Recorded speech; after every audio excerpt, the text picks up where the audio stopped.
Well, greetings everybody. I haven't done a vlog on this car in a little while. It's just been extremely busy and not a whole lot to really share. Other than the fact they got chargers working at work finally, so I can charge for free there, allowing me to make more use of the battery than when I was trying to push on solely with the 120 volt charger that came with the car, or the 12240 I should say.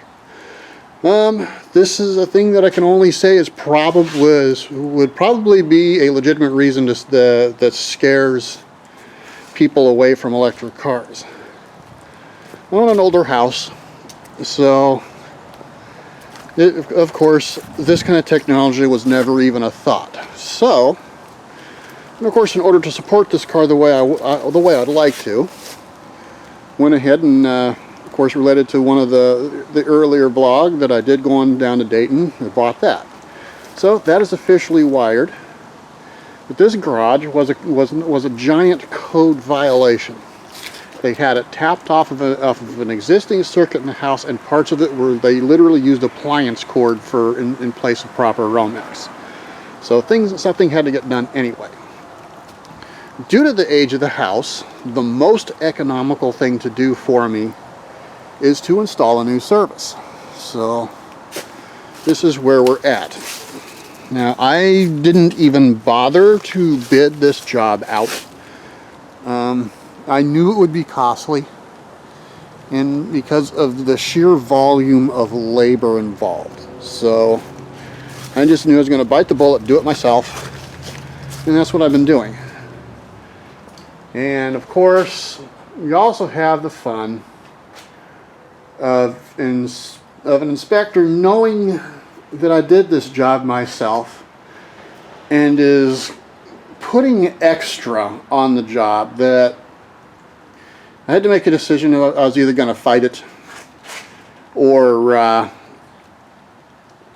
just get on with it and make it done. Two things was, he enacted a building code he said I had to have before he'd pass it, which was putting a light over the entry door.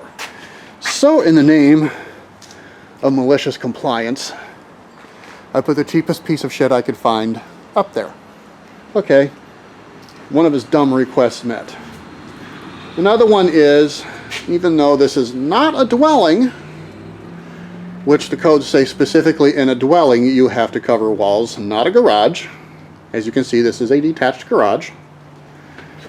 He is demanding that I cover the walls. Well, once again, a project that was going to be done sometime in the future when time and money was a little more, freely flowing than what it is right now. We were going to do this. That's pegboard.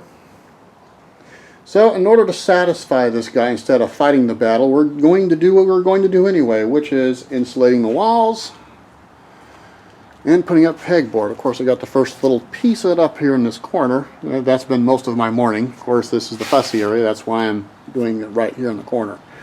Once we get out of here, that stuff should just basically slam up and be a cakewalk going down. The walls, really only pausing to pull stuff out to make room to put it up. So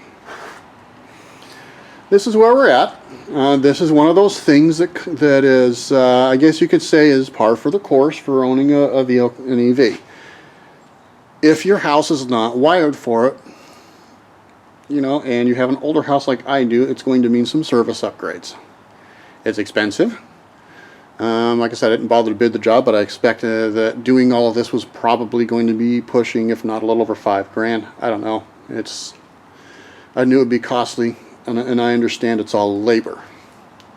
Materials for this has been fairly limited. Really the most expensive thing I have is the pile of pegboard on the floor. The rest of this has been, cumulatively probably close to, $1,000. That stuff is an extra $500 on top of that $1,000. So I'll give you an idea of the cost to do this job yourself. So I push on. This is to get the charger. And I do that plural. I did put a plug up there for the portable. That way I don't have to drag that one through the garage door. If I pull the car in the garage, I'll just use it. At 220, it's a 3.3 kilowatt charger, which will be sufficient for any topping up I'm going to need to do here. But anyway, we push on, working on getting the last of this job finished. Hopefully we'll have all these walls done this weekend. That's kind of the goal that we're pushing for. So, until next time, we will let you know when all this is actually finished and getting hooked up and powered up for the first time. Talk at you then.